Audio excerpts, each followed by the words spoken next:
What is going on? I am Nando. And I'm DJ. And I'm, I think I'm Diggins.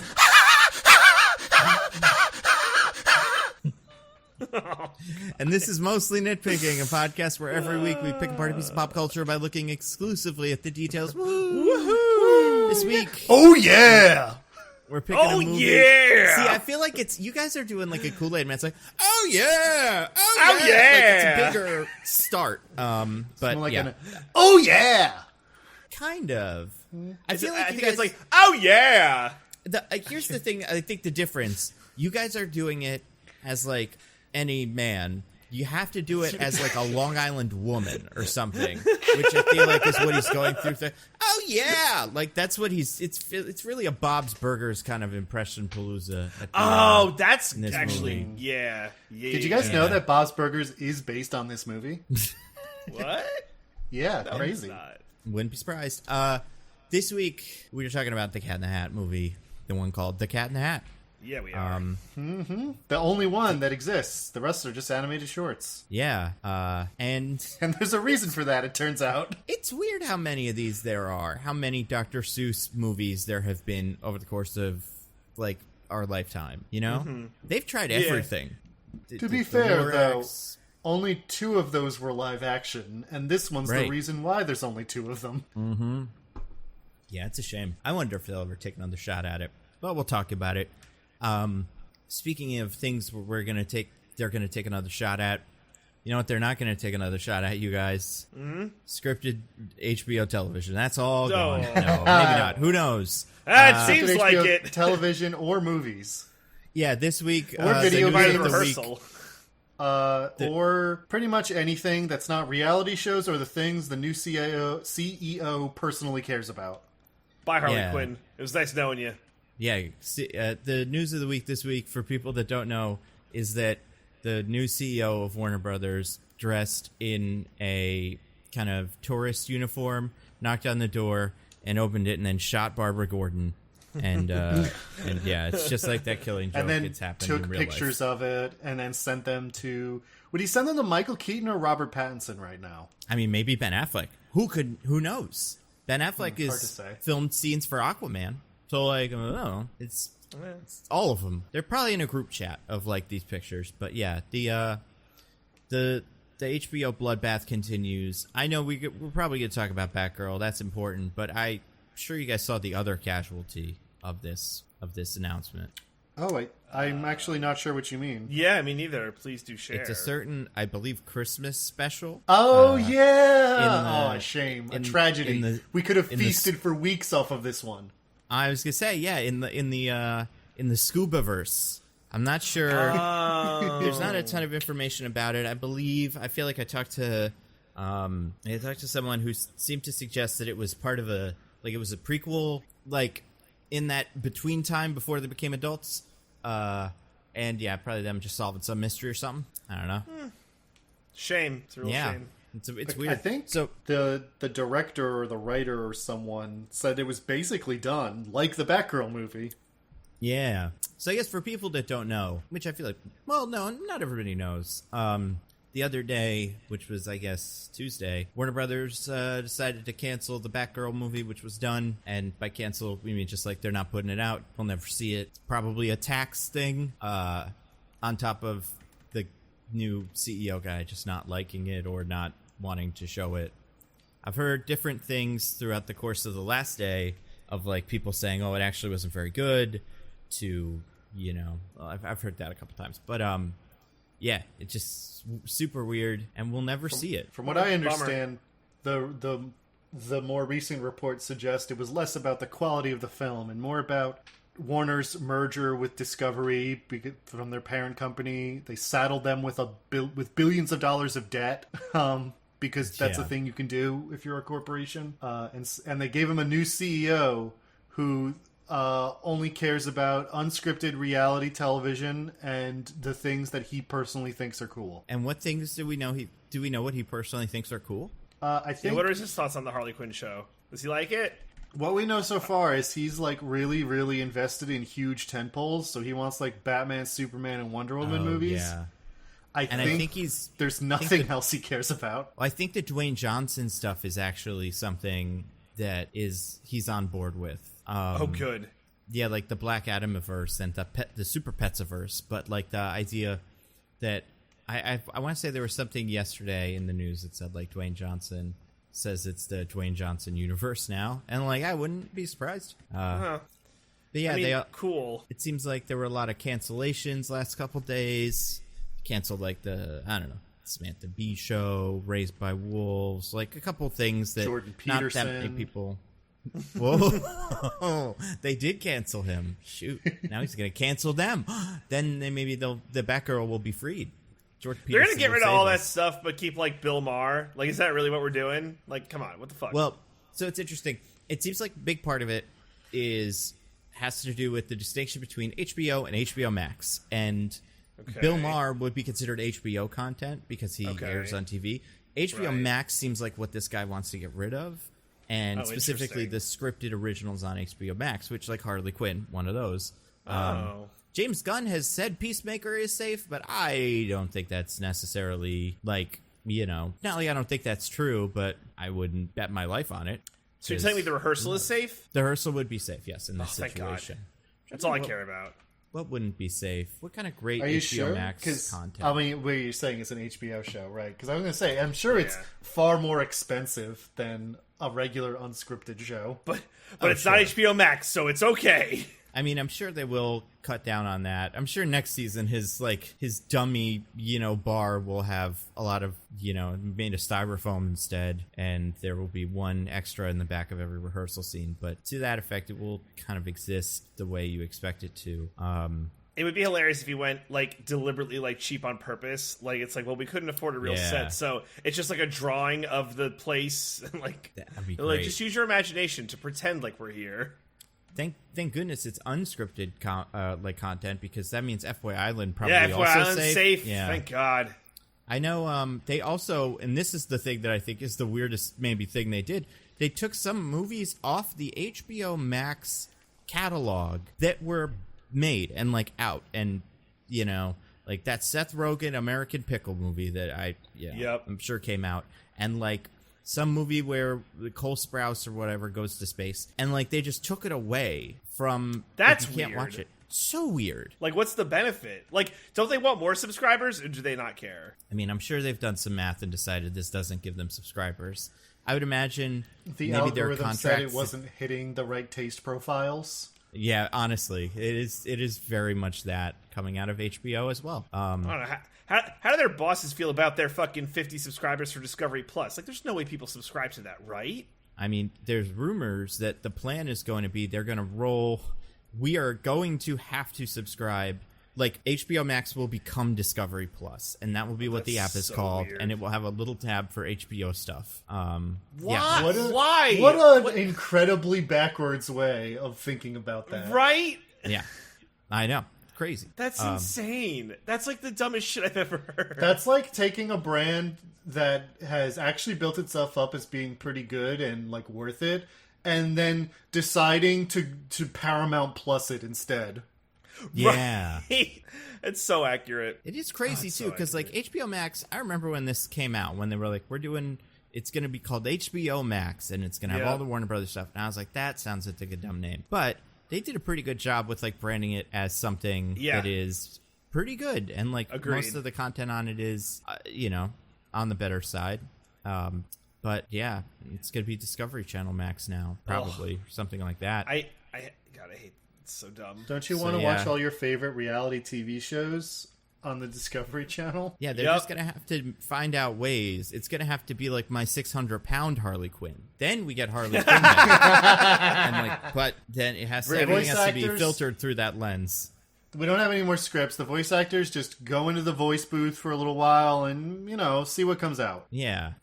It's really weird. You have to work in like a beauty pageant subplot into Hacks season 3. I don't know. I don't even know what's on Discovery Channel now, honestly.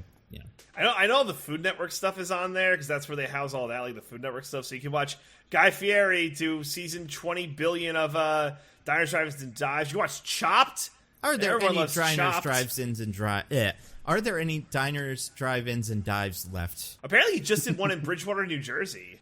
Oh, he's really Like a scraping the bottom of the barbecue barrel place he then. did there. Yeah. Oh, he went to New Jersey. Oh, God. Really? Yeah, it's super weird. I don't know. I feel like if I were those guys, because also apparently, I don't know if you saw this, the team, the directors behind whatchamacallit, Batgirl, were also the guys that worked on Miss Marvel, the first and last episode. So like the good one and then one that was fine. But they found out that they weren't gonna put the movie out at one of their weddings. They got a call during the wedding. That's like The Godfather. God, I hate that's Like, awful. yeah, insane. Yeah, and I feel like now, if I were them, if I were a guy who was like, you know, I don't know, being courted by Warner Brothers and Marvel for superhero stuff, this is definitely not super enticing to me about where the talent is and like where they would want to go. So I feel like this will hurt them in the long term, but maybe not. Maybe they'll sell it. Maybe they'll sell it after they've like made it slightly profitable and made a little bit of money. Maybe this is a Mitt Romney situation. That's a good call. Oh, they call it Bane Capital. Like he's Bane. in Harley Quinn, yeah. Yeah, it's Bane Capital. Wonder if it's too late to work some of these jokes into Harley Quinn. Like, Yeah, make it right. about the thing. I don't know. This is the kind of thing they do. Speaking of things with the jokes in the things being about stuff from outside the outside world, the world we live in, we got to talk about a movie that we all watched. Was one of our movies from the fundraiser a month or so ago. This was nominated by Jay Brawler, and it won our poll that we put up, and so we're gonna do it. And, Yeah. was the vote count the thing that I said? I don't even know. Yeah, I haven't checked in a while, but it's people seem to like this movie. They have opinions about Well, it. Wait, they do? People seem to like the idea of us doing this movie, Okay. Well, because our fans hate us. Yeah. Established. Yeah. as they should. Well, and I do think there's a little bit of like, what's the word? Like, I don't know. It's not so bad it's good kind of thing, but I do think there's been a little bit of like Shrek memeing that's made its way around to where we are, like with this movie. I don't know. Does it morb? It's yeah, that's what it is. It's got a morbing quality to it. I love when things morb. Yeah. So, speaking of Morbin, did you hear he's in the Haunted Mansion movie? Wait, really? Yeah, they're making a Yeah. Haunted Mansion movie, and Jared He's, Leto's going to be the Hat Ghost. Wait, they're making Yeah, the another Hat Ghost, haunted. that's it. Okay, Yeah. they're making another Haunted Mansion movie. I guess so. Yeah, with no Eddie Murphy and no Muppets. I was gonna say, yeah, this will be Yeah. our third one. Well, the Muppet What, one is not really a movie. It's a movie. It's how long is it? It's like 30 minutes, right? No, it's over an hour. Is it? Yeah, it's I got a lot watched of it. And I songs. don't remember. I don't either. All right, over under. I'll put the over under at 70. You guys want over or under? I would take the under. I don't think it's. I would. longer than that. Yeah, I think it's under. I would say I'm it's taking like the over. 50 minutes. That's my guess. It's like not quite a. All right, what's your Show- guess, Diggins? I said I would take the under. Well, Nano gave me 50. Give me a number. Since we're doing that now. I'll go with an even hour. All right, Oh wow! Someone said It's- 45 before. Now he's trying to go to Oh. scoop me. Okay. it's 49. So Wow. good job, Nando. Hey. And I guess you win the IMDb automatically. So, or if there's a Yeah. tiebreaker, you automatically win. Well, how strange is it though? Yeah, they're making another Haunted Mansion movie, and this one has Jared Leto. That's your selling point. Because the So- first is it one with straight to Eddie Disney Murphy Plus? was so successful. Yeah. Is What'd it you straight say, to Disney TJ? Plus? Is it straight to Disney Plus, or is it a theatrical release? I don't know. Who It's can got to be tell straight to these Disney days? Plus. It's got to be like the Munsters, where we're just like making it to put it on a streaming service. I don't know. I mean, Oh no, The Munsters was meant to be a theatrical release, but then that trailer came out, and the distributor panicked and changed it to streaming. They were not releasing that in a movie theater. There's no Yeah, they way. No, That was they the were idea. not. Oh, that's like we need some Peacock subscribers. Let's put a Munsters movie on it. Fucking- yeah, I'm looking my at this God. now. It seems like it might be released in theaters. Hmm? The Haunted Mansion movie. In fact, here's the cast. This is wow. All right, we got someone named Chase Dillon. Not sure who that is. Jamie Lee Curtis is in there. Danny DeVito, Jared Leto, Tiffany Haddish, Owen Wilson, Lakeith Stanfield, and Rosario Dawson. So That's a cast. yeah, they're making it. They're making a movie. Well, I can't wait to watch it for this podcast. even though I don't want to. It's gonna be great. So we watched, speaking of movies like that we didn't want to watch. We watched a movie today. Well, I don't know. I imagine maybe you guys watched it today. I watched it today. Right before we hit record. Yeah, I Did kind of you had a not watch feeling. it today? I watched some of it last night, some of it today. You split it up? Yeah. It's a tight 80. It's even better than the tight 90. It's really short. Yeah, but it feels so long. I don't know. Yeah, I guess it took something out of me. But we're going to talk about Cat in the Hat. We got the IMDb game. We got the wheel. We got all the great stuff. Diggins, you're in charge of the IMDb game. Is that right? That's correct. You see, not a lot of people know this, but over at the imdb.com corporate headquarters, they have a big crate filled with CGI purple goo and a bunch of other weird shit. And every week they tie a rope around a hapless intern and toss them into the purple goo crate. And they have to wander through the wilderness contained within the crate and fish out summaries of movies that are growing on trees. Now, whether or not the intern survives the process, because of the rope, they're able to pull them back. They're the bony hands of their skeleton clutching the summaries, which then go on imdb.com to describe the various movies that have come out that week. And now I am looking at the summary that grew on a tree in the crate world right now for this movie, which, have we even said we're doing the Cat in the Hat? I'm not sure. Nando said it. I think I said it. Okay. Do you have a hint or any kind of hot? Yeah, you gonna give us heat anything? It's a short one. It's a short one. It's a short one. All right, well, Nando, you get to decide whether you want to go first or, second. I'll go first. Okay. When two children are, well, let's say a brother and a sister are left home alone while their mom works, or I don't know, goes to work or something. I don't remember what she was doing. Was preparing for a party? No, she was at work. It doesn't matter.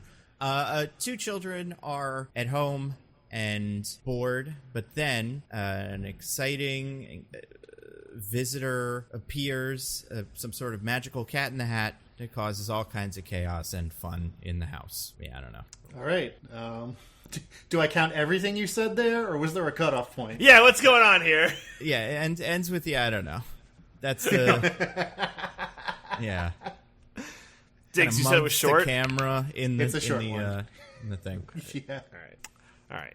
I do think Nando's on the right track, so I'm going to go with two children are visited by an eccentric 6-foot-tall talking cat for a day of fun that quickly turns awry.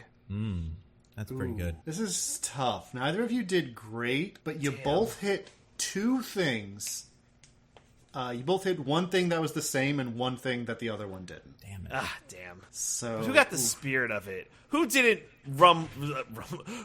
ramble on for 3 minutes I straight? think that's in the spirit well, of the movie. yeah, rambling on for 3 minutes straight is very much in Yeah. the spirit of this movie. Let's see. And you have a tiebreaker, Diggins? the one that Nando already won. Oh, or any other one. I'm trying to think of what there even could be besides like actors. I don't know any of these guys' names. God, I'm trying to, I'm pulling up the old standby trivia. Yeah. Oh, goody. I bet there's some weird trivia about this one. Yeah. It's a weird ass movie. It is a weird-ass movie. This movie's from what, 2003? Is that right? Yes, 2003. That's correct. Okay. Yeah. It was a strange year for America and for the movies. Oh, no, Diggins found something. Oh my God. Okay, so Mike Myers was apparently an absolute diva on this set. Aw. I mean, if I did that makeup, I would be too. And this included having one assistant with only one job entirely pertaining to Mike Myers. What was the one thing this assistant had to do? I'll give you each 3 guesses. Whoever gets closest wins. It's not a thing that would normally you would have an assistant be the only person that's the only thing they do. Right. Ay, caramba. I'm gonna say this assistant's job was to let's say it's go with an old favorite. Fetch him Diet Cokes. All right, no. That was going to be mine. I was going to say, comb the fur on his costume. Nuh-uh. Okay, how about this? Was the assistant's job to turn the pages of books he was reading? No. Say like affirmations to him, like, you're doing a great Yeah, job, that's a good Mike. one. This is amazing. Nope. You each have one more guess. Oh boy. Let's say, was the assistant's job to... Oh, was the assistant's job to, like, walk his dog or something like that? Something pet related? Nope. Brush his teeth for him. Nope. Okay, so think I'm gonna have to give this to Nando because he was the closest to a food-related thing. Ah, yeah. What was it? He had a male assistant whose sole job was to feed him chocolates from a Tupperware container. Oh, my God. Were they, like, just any chocolates or, like, fancy chocolates? And I'm It doesn't asking say you on this knowing that you have this information. But, like, yeah, I wonder, like... Because Tupperware container, for a second, I thought it was, like, a nice golden... resplendent box with lots of beautiful chocolates in it, but it could be just like something from home where it's like, here, throw those chocolates in the Tupperware and like give them to Mike for his movie today. Like, good for him. I mean, am I allowed to like protest and be like, this is bullshit or whatever? Like, am I allowed to? You're On allowed grounds. to. It's not gonna move me. You know what, Diggins, can you read the summary and then I'll. Oh, yeah, what throw was the my hissy summary? fit? Yes, of course. So, that having been resolved, the actual summary was 2 bored children have their lives turned upside down when a talking cat comes to visit them. So, you both said 2 children. I think Nando said bored, and DJ said talking cat. Although I think you could argue that I had the spirit of the IMDb summary down, but it's You fine, both were I like suppose. 2 children are hanging around, and then someone comes and they have fun, which is basically what this is. That is true. You That both is... neglected to mention the antagonist, Alec Baldwin, who has the summary does. Yep. I mean, like, yeah, exactly. Makes that's- sense. That's fair. So I win. That means I go first, and that means DJ has to explain this movie. No, after me. no. So I had not seen this movie before. I don't know. Have you guys seen this before? No, I saw it never. in theaters It's the first time. as a child. Get out, really? That explains Yeah. a lot. Yeah. this would scar me 12. emotionally, too. Yeah. Oh, boy. This is, I'll say I was a big fan back in the day, and still am, of the Grinch movie. I think that movie's fun, and I think a lot of it depends on, your tolerance for Jim Carrey just kind of goofing around. So I enjoyed that as like a vehicle for Jim Carrey. And I think the Grinch story has enough meat on it to almost be a movie. There's still a lot of extra bullshit, but it's like, yeah, I guess that's a movie, whatever. This movie doesn't have that, and it's got Mike Myers, and it, first of all, and I don't want to say the Grinch was pretty. This is one of the ugliest movies I've ever seen. And it's and it is short, but yeah, a lot of stuff happens, but also like nothing happens, and that's kind of the point of The Cat in the Hat as like a story. It's just like in the book, it's just like a lot of stuff happens. So I had seen the clip with the cupcakes that I had seen before online a couple of times. Every so often it gets shared around, and I loved it. I had a great time with this movie. I'm not even gonna pretend I didn't like it. I watched it, and about 20 minutes in, where he was like checking the kids, I don't know, spirits for whether they're gonna be a criminal or not, and I thought Mike Myers was having a blast. I think Alec Baldwin was terrible in it, but I think it was pretty funny to watch. I think the parts of it that were scary were terrifying, and it was like kind of like Deadpool, I guess, where it's like this kind of scatter shot, make a million jokes. And if 10 of them land, you're like, oh, it's 10 good jokes. I thought there were enough pretty funny moments in this movie that, I had a good time with it. I'm glad it was short. I think Mike Myers just makes a lot of weird choices that I don't love, and I think the cat does look very good. But I thought it was pretty fun. All right. Diggins, what about you? Or DJ? I can't remember Well, how we do DJ this. gets to go next. Yeah. Yeah. Now, must I give the summary for this godforsaken movie? You do it after we've shared our thoughts. Okay. All right, my thoughts. I mean, yeah, it's like it's hard to hate on this movie just because it's so bad. I think it almost treads on like so bad it's good. I totally get like being able to have like a good time with it. It's very silly. Some of the like fucking Mike Myers like bits are like fucking bananas. The part where he's like fruit dancing with like the coconuts on his like chest and butt and like or where he's like a mechanic with like the fake plastic like butt crack on it. Like butts are pretty funny when you think about it. A lot of butt stuff. Yeah. But it's just so weird, and I'm not gonna hate on it. I did not enjoy it for me personally. But I suppose I could see where someone like could perceive joy for this. Was this like for kids? Is this something a kid would watch and be like, "Oh my god, love it"?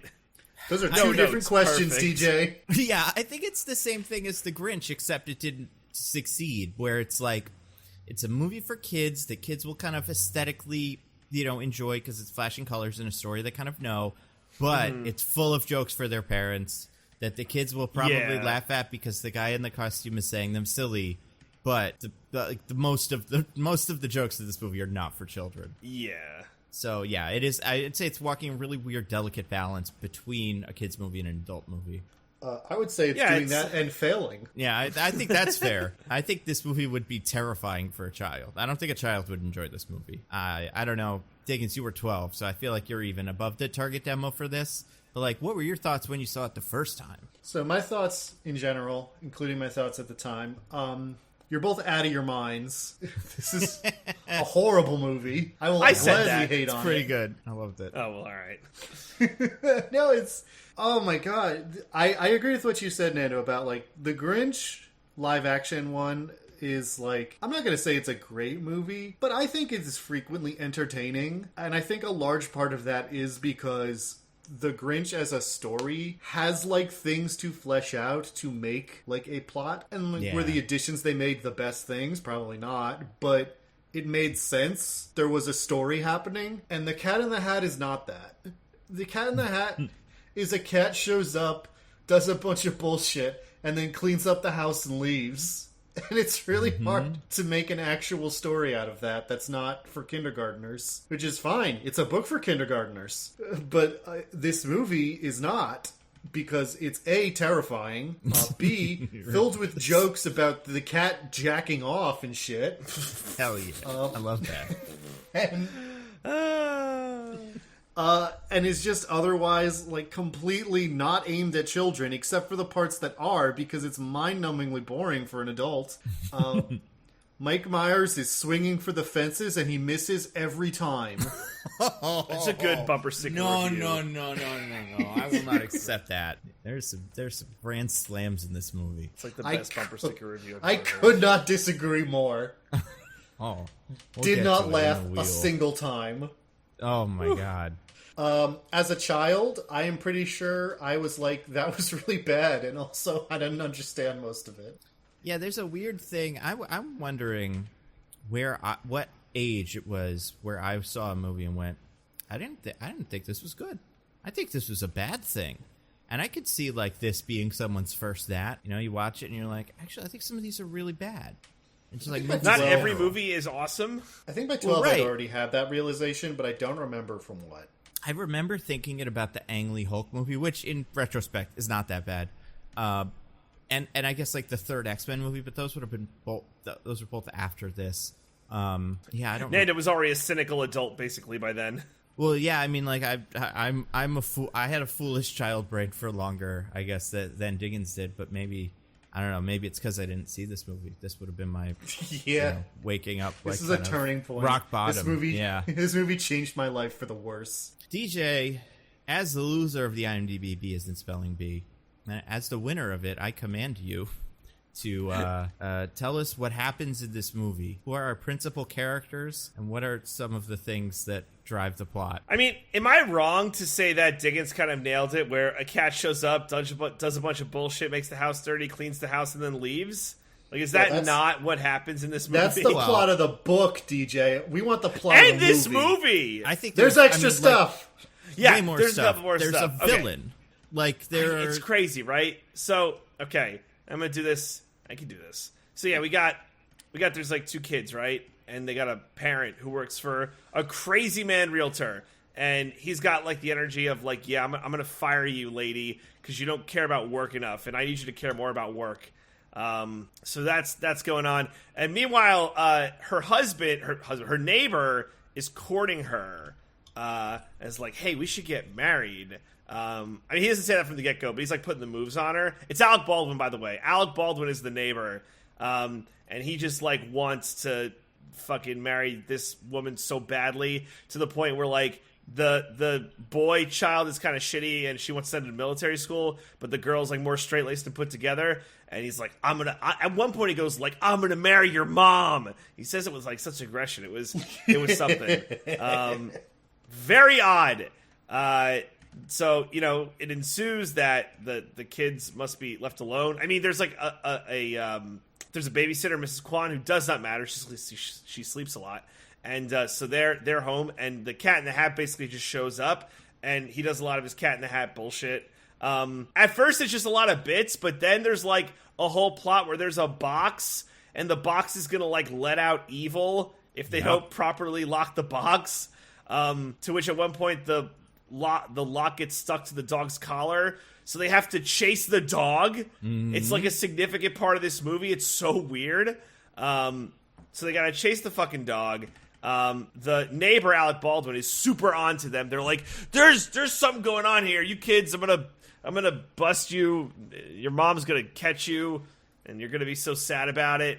And the cat's like, oh, we gotta get the lock on the box, or else like fucking demons will spill out. And then there's Thing 1 and Thing 2. They're their own basket of horrifying. That was terrible. And so just they get when you think you know what the movie's going, like doing, Thing 1 and Thing 2 show up. It's like terrible. I'll be honest. That's when I went to sleep. That's when I was like, I can't watch this tonight. You went to sleep with that being the last thing you saw with your waking eyes? Yeah. Well, my God. I knew it would get worse. Oh my goodness. I'm assuming you had the worst nightmares of your life. Right? I had terrible sleep last night, honestly. It was really, not because of that, maybe, but maybe it was. I don't know. I think it was. I think we could like really safely say it was. Okay, so they find the dog, luckily, but like Alec Baldwin's onto him.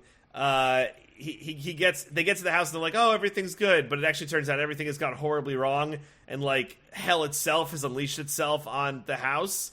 Alec Baldwin shows up. He's like, hi, I got you. But he, like, falls into some goo, and you're like, oh, my God, is Alec Baldwin dead?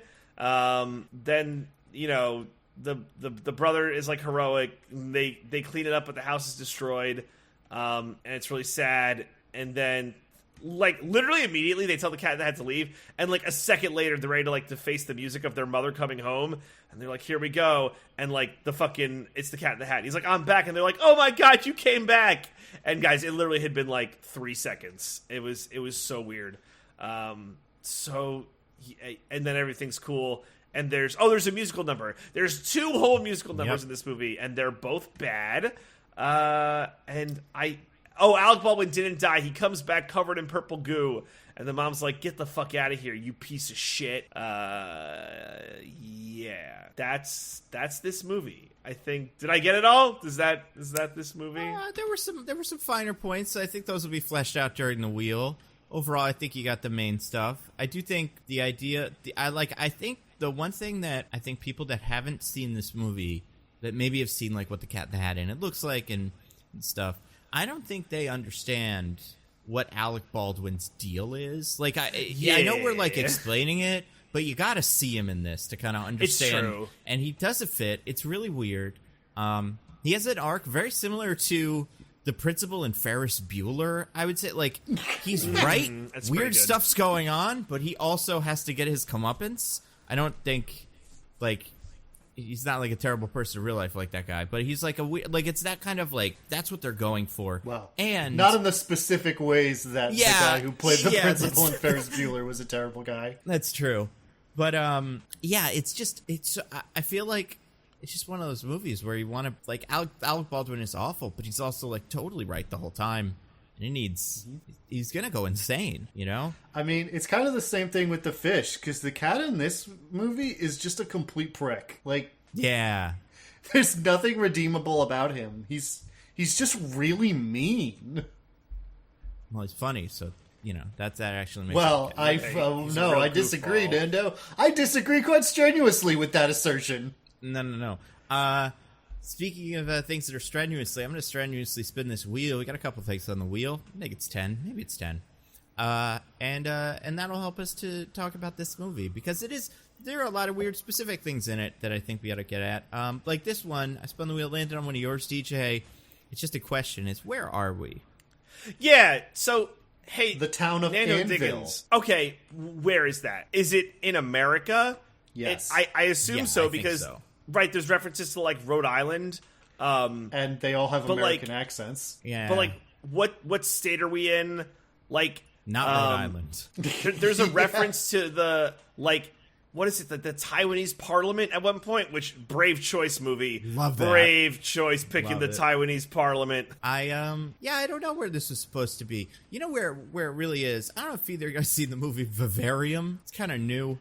And it's like, what if hell was a bunch of identical suburban houses and you and Jesse Eisenberg had to raise a baby that's the devil or something? And it's like, no. But this is that by accident, right? Because like in that, it's like suburbia is supposed to look so like fake and disgusting that even though it like, yeah, that's a house, it's supposed to feel uncomfortable.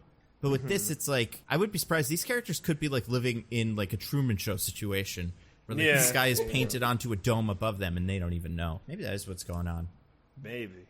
I don't know. They have like regular cars. That's part of it. I feel like the aesthetics of this movie are kind of fighting with each other a lot of the time, because like it's got that like Grinch kind of like weird contraptions and shit like that. But then it also has like the Chrysler Sebring convertible, and like I don't know, those things should be in the same movie together. But also like could this take place in the same universe as the Grinch? Well, I guess.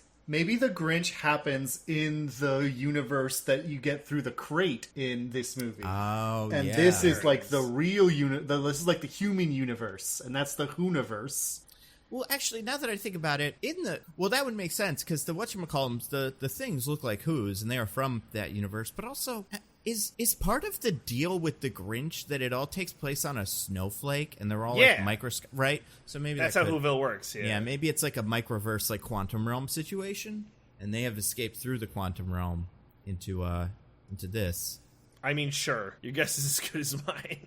The only thing that I think was really confusing, not really confusing, but was like, what's this going for, is the kid is wearing like a branded Lorax shirt, kind of. Like, with that pattern on it. And was that the thing in the book? Is that like what he wore? Is that? I don't know. Let's see. It's just there's so many different things this movie is like doing. They're all like mostly bad. Well, I don't know. Yeah, I mean it's weird too, because like some of the characters in the movie are playing like characters, like you know, the boss or the mom. And some of them are playing like Alec Baldwin, just like it's like 30 Rock kind of, but a little meaner in real life. Like, so that also kind of doesn't quite fit. Yeah, it's like they make the setting of this movie too real, so that when it gets cartoony, it just feels off-putting. Yeah. And I would also say there's two different like styles of cartoony, because by the end of the movie, we've gone full Spy Kids, like just bullshit on screen that's all plasticky and whatever. And yep.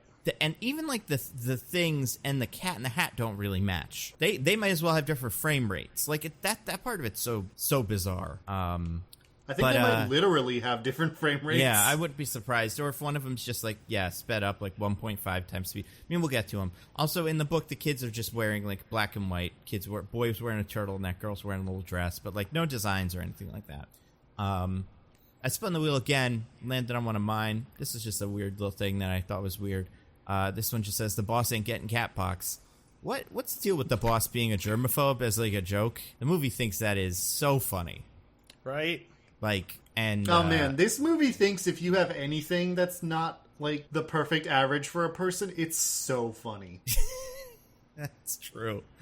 Yeah, it's weird. I feel like the mom works at a real estate agency in this tiny town where if you touch the boss, you get immediately fired. Yep. Yeah, game over. And people still do that, like, which is pretty weird. It happens more than once. Wow. I would say that is comparable to some situations in real life where a job has awful and draconian rules, but you still got to do it. Yeah. And the boss in this is played by the Will and Grace one that's not Will, but the other guy. I don't know his name. Sean Hayes. Sean Hayes, yeah. And he's doing a real character as like I don't know, weird little dude. It's weird because it's like he's kind of set up as like the antagonistic force because he is the reason for like why the house needs to be clean, because our house is completely destroyed and we have nowhere to live isn't enough of a conflict, I guess. Right. And like if the kid gets in trouble, he's going to military school is also a conflict that would make you go like, well, I hope this house doesn't get destroyed because then he's going to military school. But also it's like, and even if that part is fine, your mom will get fired because the boss will be mad because she's hosting a party tonight. And if the place is dirty, you'll fire her on the spot. And, yeah, it's just insane. But yeah, he doesn't really comes up again. He's just kind of, it feels like he was in an earlier version of the script. This was the main conflict. And they kind of just left it in because they had Sean Hayes on contract and were like, yeah, whatever. Yeah, maybe this was something they did to pacify him when he learned that the fish had 3 lines or whatever. And he was like, I took off a whole year for this. I canceled Will and Grace. And they were like, you could stand around in the movie too and yell at people. And it's like, all right, that's exactly what I want. Speaking of things, Diggins, I spun the wheel, landed on one of yours. This movie fucks. Damn right it does. Yeah. I think you're reading it slightly wrong there, Nando. How am I supposed to read it? I think you've said one of the words incorrectly. It's not this movie fucks. It's this cat fucks. So I smushed that together with that Alec Baldwin also fucks. That's true. So, the movie is a fuck movie. Yeah.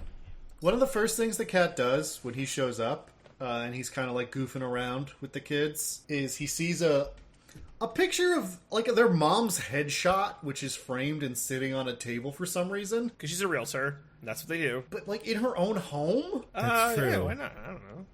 I don't know. Anyway, he picks it up and like unfolds it like a centerfold and is like va va va voom, and his hat becomes long and hard like a penis. And he's like, I want to fuck this lady. And then the kids are like, that's our mom. And he's like, oh, never mind. Let me just save this for later. Yeah, he takes the picture from them. Yeah. Love that. Yeah. He's going to jack it. After the cat leaves this house, he jacks it to that picture of their mom.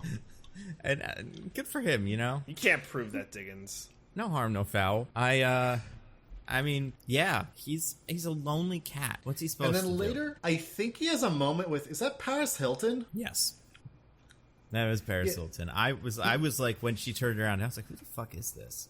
And it took me a while to remember, like, oh yeah, Paris Hilton, NRT Queen of Chicago or whatever. This was also 2003. So yeah. So there's like a moment where they're eyeing each other, like, ooh, Paris Hilton and the Cat in the Hat are gonna fuck. Yeah, but they're that's true. Too busy having a chase scene at a rave, so they don't get to. I think he went back after. First thing he does after leaving the house is he goes back to the rave, picks up Paris Hilton, and they have a marathon fuck session.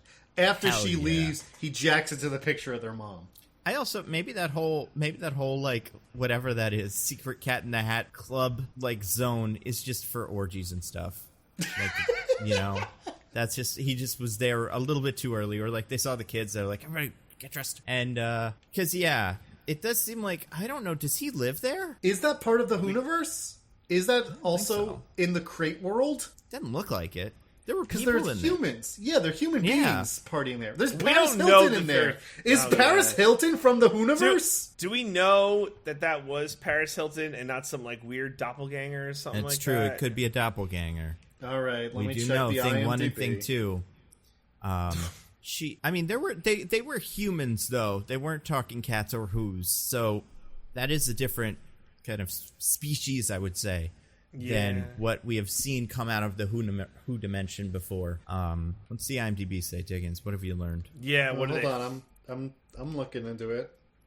They're the I was- final arbiter. Because I wanted to see. I remember when I watched this last night, I kind of started the movie and I couldn't place the mom or the boy. I was like, I've seen them both in stuff, and she is Kelly Preston. Yes. And the boy is the kid. He used to show up in everything. He was the kid in the movie The Kid, which is what I kind of recognized him from. He's the kid? He is the titular kid, that's right. And I wanted to, so I was like, I wanted to know who those people were. But then for a second, I was like, no, you know what? I should look at the IMDb. Because what if I see a fun cameo that would be so much more fun if I saw it in the moment? And I'm so glad, because, yeah, the Alec Baldwin reveal is insane. And, like, it's such a treat if you don't know he's coming, because he just pops in his head in the door and it's like, hey, it's me. Right around when 3 Rock started, Alec Baldwin, before we really knew what to do with me. Here I am. And That is indeed Paris Hilton, by the way. okay. And that is she is playing Paris Hilton? It says she's playing female club goer. So So it this may not could be a doppelganger situation. It may not be Paris Hilton in the Hooniverse, but it was Paris Hilton. Oh, absolutely. Yeah. Then I think that holds up. Then that this could be a different Paris Hilton from this dimension.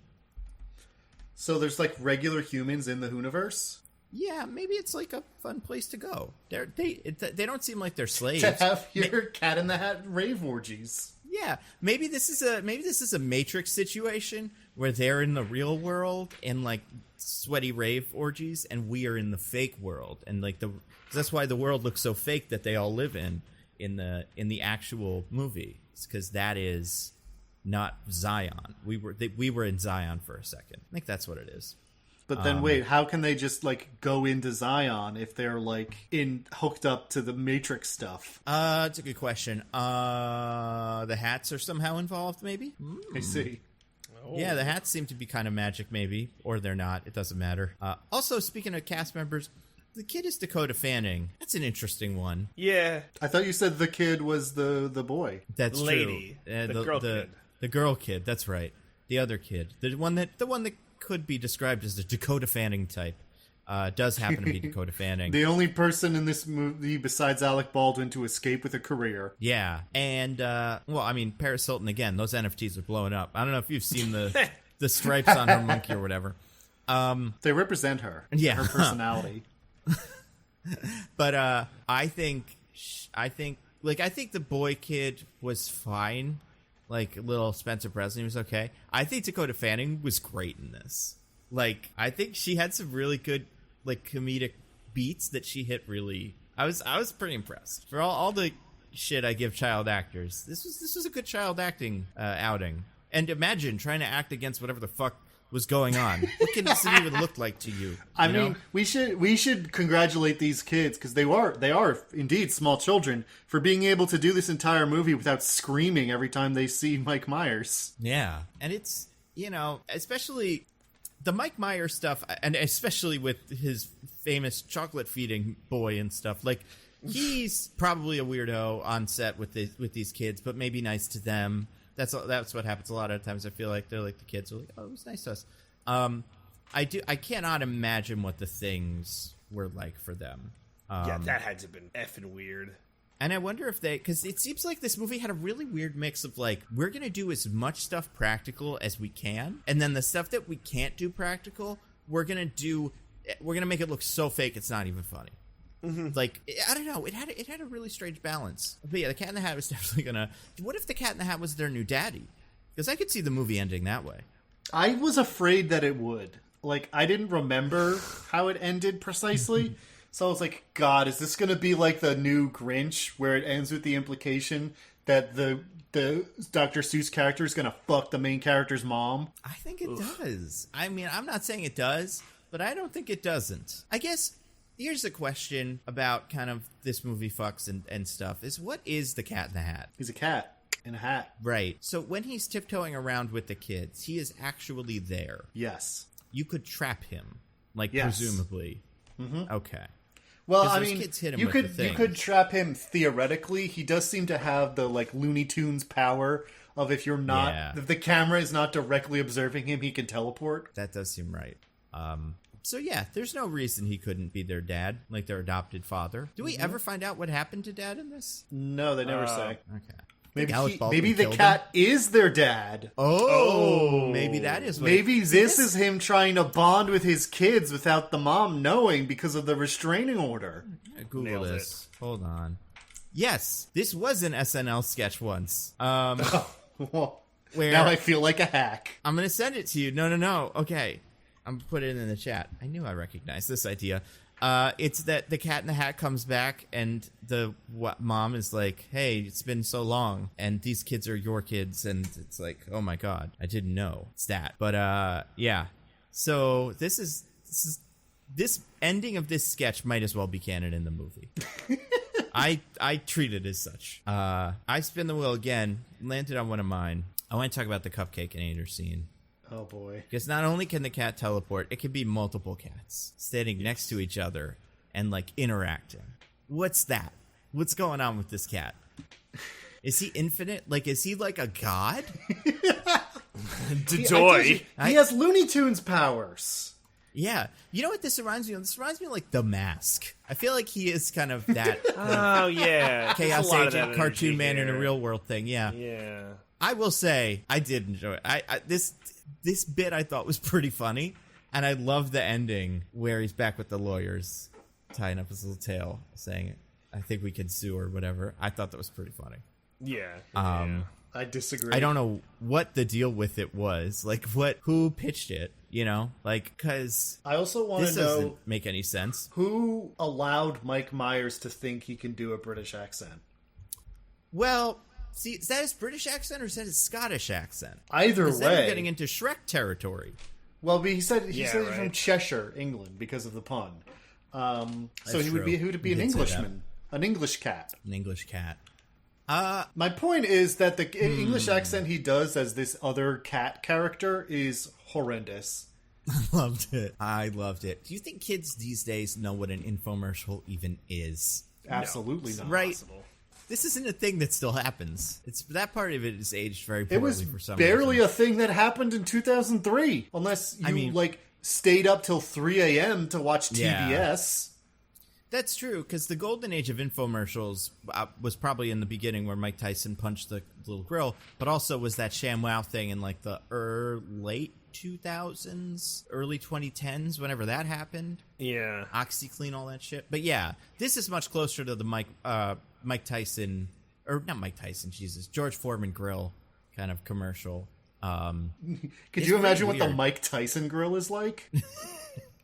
I mean, Come on, I bet I you can don't make know. a joke. Come I'm on. trying so hard. I don't want to say anything that Mike Tyson will hit me for. I want to be like that guy that he killed on the plane, or didn't kill, but like that guy's gonna drop dead one of these days. Or that guy whose ear he bit off. Yeah, Evander Mander Holyfield. Holyfield. Yeah, a lot of that. It's true that Mike Tyson is an avid listener, so yeah, we don't want to anger him. We don't want to lose a fan. See, the thing with Mike Tyson is like I don't think he listens to the podcast, but he's one of those celebrities. Oh, really? Where he's one of those celebrities where I could see him.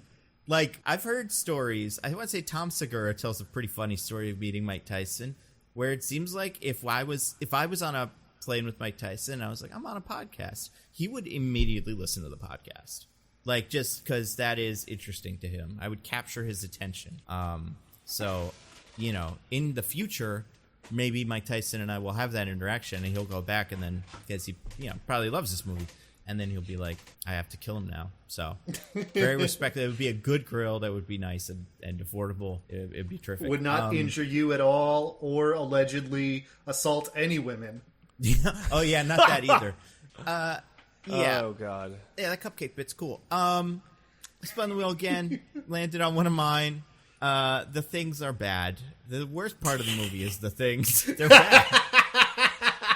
Really to Everything the about point on them this is one, huh? horrible. Next wheel slice. Yeah. It's evil. I thought I got kind of used to the Cat in the Hat, and by that point in the movie, I was like, all right, that's what You this were kind of thing is like. Okay. Stockholm syndromed into accepting his presence. Yeah, and then these fuckers jump out of the cage or whatever, and they're like people. And so this is something that I thought was so strange. Because by the time Alec Baldwin was in the movie, I was like, all right, I got to check out this IMDb cast list. Not the summary, but the cast list. Either you guys looked at the cast list, see, Thing 1 and Thing 2 were played by people, two girls that are our age. Our age now or our age at the time? Our age now. They were born in, one of them was born in 1993, which means they were 10. Yeah. These were 10-year-olds doing this. I mean, That's that makes sense. Horrible. Size-wise. Well, here's the thing, Nando. There's 2 people credited for each thing. So yes, I think that's true. The 10-year-olds were when you could see how big they are, and then the other ones were all the stunts. Oh, that's a good point. Yeah, the only 2 people. So there's 2 people with pictures on IMDb, and then 2 without. See, one of the withouts is also born in 1993. I think this is just child labor laws. You needed 2 of them to have. The one of them's Taylor Rice. And yeah. It might be they have no IMDb information, but yeah, I'm betting it's this that you needed. Because, yeah, I mean, you got to work these kids to death, man. What did they even do? What direction would you give these 10-year-olds? It's pretty bad. And you could see the threads of, the seeds of a minion sprouting out of the ground, kind of. You could see the nonsense language kind of coming in. You could see the, bickering and fighting with each other coming in. I do think they speak way too much. And the sounds coming out of their mouth are obviously not because Dan Castellaneta did the voice for at least one of them. IMDb's not being super clear, but probably both. I think. Okay, yeah, and that's Homer Simpson, which is also not what they sound like. So don't get that in your brain. But the voice that's coming out of those things does not match anything aesthetically with what they are. They're really horrible.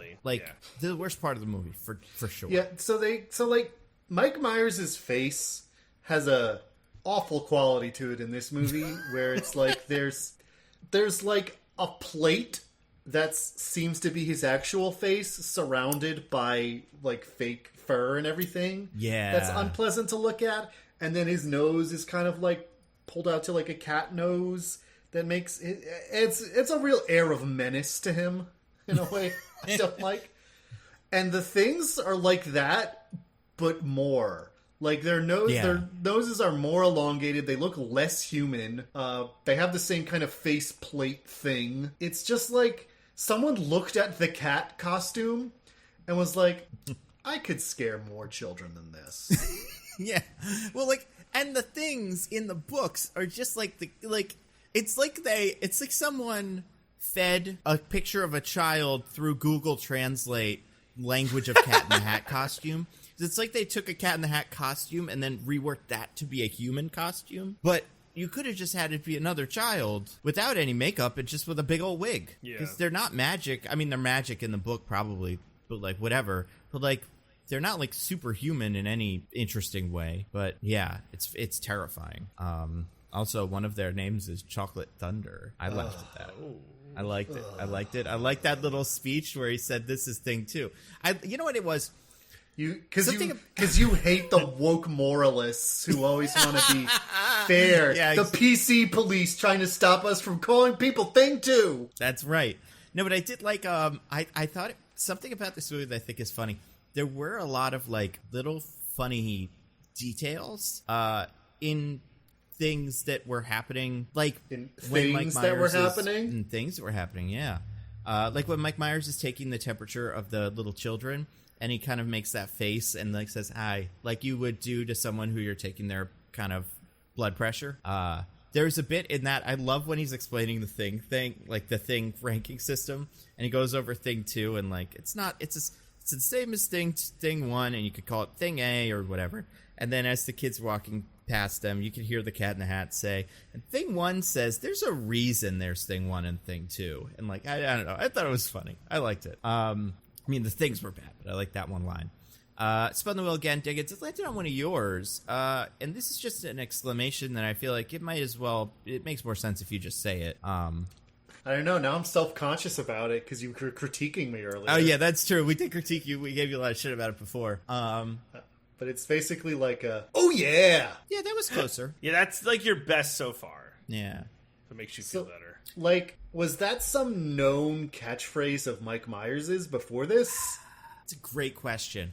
I'm going to say no. Because the cat says it no less than 20 times over the course of this 80-minute movie. Yeah, every time we go from one place to a new place or a new scene or a new idea, the Cat in the Hat ends the scene by going like, "Oh yeah!" and then like waves his hands around as much as he can in that awful suit. That's one "oh yeah" every 4 minutes in this movie. It's too many. Honestly, yeah. It's way too many. And also, as long as we're talking about him doing scene transitions, the way he walks, I hate it. Yep. He walks so weird. It's like he's like a Gumby almost, like the way he walks has like an elastic quality to him. It's like so weird. It's like when a Muppet walks or like a marionette. Like it doesn't look like a person walking, but you know it kind of is, and it just looks really strange. You know when there's a Broadway star who can't really dance but is doing their musical number, and so they kind of just do like a weird silly walk while they're singing to like give the impression of dancing. That's how the cat walks everywhere. Mm-hmm. Yeah. The cat walks like that time Jean Grey makes Professor X go up the steps in Dark Phoenix, a movie that everyone has forgotten by now, but the most upsetting thing I've ever seen. It's mostly that. But also, there's a lot of like weird the cat is lighter than air physics going on that also don't work at all. Whenever he jumps, he like just hangs there. He's definitely on like one of those like bungee jump things that they just like took out in post. Yeah, and like it's the same thing at the end of the movie. Like the kids and the mom, they're just all in this like contraption. The wire work budget on this movie must have been insane. Right? Like, actually, a lot of people don't know this. Mike Myers can just do that. He can just do that. Yeah, that makes sense. Yeah. Once you're in the industry long enough, you learn a lot of things for a little bit. Yeah. Plus, he's Canadian, so that helps. Yeah. Mm-hmm. They're lighter than air usually. Because they're higher up on the globe. Yeah. You know. Mm-hmm. The oh yeah thing was really weird. I do remember it, though, from the advertising of this movie back when I was a child. I remember being like, that's what the Cat in the Hat says, I guess. But it's not from the books. Cat in the Hat phrase. I don't think he says he's that just doing in the a book thing. ever. The Cat in the Hat always says, like, "Hello, children, I am the Cat in the Hat, and I have brought you a hat and a spat," or whatever. And then he goes, "Oh, yeah!" And then he runs away. Dr. Seuss didn't think he could get away with some of those rhymes, so he just gave up. Well, the movie does that explicitly. Yeah. So it's like, I don't understand why they decided that's the cat's catchphrase. It's not like it's funny or interesting. Yeah. Yeah, you figured like meow or something like that. I don't know, cat thing. Dude, Mike Myers pitched it. He's like, "Guys, I got this like great thing with the Cat in the Hat. You're gonna love it." Oh yeah. Yeah. I mean, apparently, part of the reason working on this movie was a nightmare, and specifically working with Mike Myers, is because he would force them to do takes over and over again, even if the director thought they were fine. That's awful. Like, oh no. Oh no. Yeah, that would be what he would say. Oh no. He's he's tricky. I don't know how I feel about Mike Myers. I mean, after this, I'm not super great. Is there like a reason we shouldn't like him? Well, just him being a jerk to these people, I guess. I mean, sure. It sounds like he's bad to work with. I don't know that he's, like Mike Tyson levels of bad person here. Yeah. Oh, a movie I loved when I was 17. I did. I went to the theaters and I'm like, this movie gets it. Fucking finally, a piece of cinema that we can enjoy. You were like, finally, something that the woke moralists will never take Mike Myers playing an Indian man away from me. Yeah. To be fair, he is a white boy that's left in India, so technically, to be double fair, with a giant head in the flashback. They changed it to that after he was supposed to be an Indian man because people complained about how insanely racist that was. You can't get away with this. I don't know what it is with me. I do think Mike Myers works on me. Like, I think it's not like quite like Jim Carrey or like some of the other comedians of that era, like an Eddie Murphy, where just put him in a movie and I'll probably laugh. But now that I'm thinking about it, I'm like, I like Austin Powers movies. I like this. I like Shrek. There's something about the vibe his character, the cat, has in this movie is very much like, this is pretty stupid though, right? Like, we're all on the same page that this isn't very funny. So, I don't know. There's a weird level of detachment that I kind of enjoyed. See, that's something I don't like about the movie, because it's like a kid's movie. It's a Dr. Seuss movie. Like, sincerity is like the whole thing. The fact that it feels so cynical and detached is something that I dislike about it. That makes sense. Yeah, like, I feel like it works for the Grinch because he is cynical and detached, but, like, not the fucking Cat in the Hat. But also, the Grinch is sincere when it counts. Like, right. All the stuff with the Grinch and Cindy Lou Who feels so much more sincere than anything that happens in this movie. Well, I think part of it does come down to what we were saying about, like, this movie not having a story. Like, this is a 10-page book where most of it's nothing.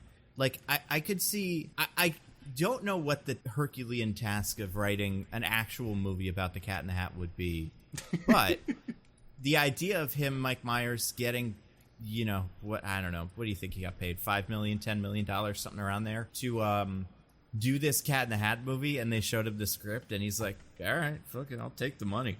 Well, I'm not going to turn down some money. Actually, Nando, it's funny you should mention how Mike Myers came to be in this movie. Did he have the back end? Did he have a big cut on the back end? No, Oh, Mike. Quite the opposite. Is this quote crazy? Oh. He was legally forced to agree to do this movie. What? He signed an evil contract? Is that why the contract is evil in this? He had signed a contract to do a movie based on another SNL sketch, and possessing a shred of good sense, realized that movie would be terrible and backed out and was like, I'm not going to do it. So the studio was going to sue for breach of contract. And as part of the agreement to avoid a lawsuit, he had to do any movie that they had. Like, he had to do one movie That's crazy. for them. I love that. He just That's had to. fucking crazy. And so they were like, we have this Cat in the Hat movie. And he's like, well, to avoid getting sued, sure. Now, everything he did on set that was weird, I like. Like, I hope that he was like, all right, you're getting me a little kid to feed me chocolates. That's going to be part of what I get from this movie. And I'm going to make it really weird. I'm going to say, oh, yeah. And I'm going to destroy the movie from the inside out of spite. I like that. Well, he apparently has a reputation for being like that on every set. So that wasn't just a thing for this movie. But still. No. That's so buck wild. That is buck wild. So weird. It's like that time they made Whoopi Goldberg do that movie with the T-Rex cop. Yeah. Like weird Hollywood contract nonsense. We should God, do that what one is of these that? days. Theodore Rex. Theodore Rex. Yeah, we should do that movie. I've never one seen day. it, but I hear it's real weird. Speaking of animals, I spun the wheel again, landed on one of mine. This one just says, oh, right, the fish is in it. I feel like the fish really falls into the background of this movie, even though... You don't say. It kind of feels like he should be maybe the main player, like the antagonist of the whole thing, of everything that the Cat in the Hat is doing. Could he be the villain? He could have been... Well, maybe. I mean, there's not necessarily the villain, but like the antagonistic force who's telling them, don't do any of this.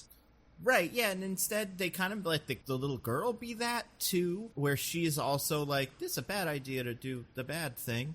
But only when it doesn't matter. Every other time, she's 100% on board.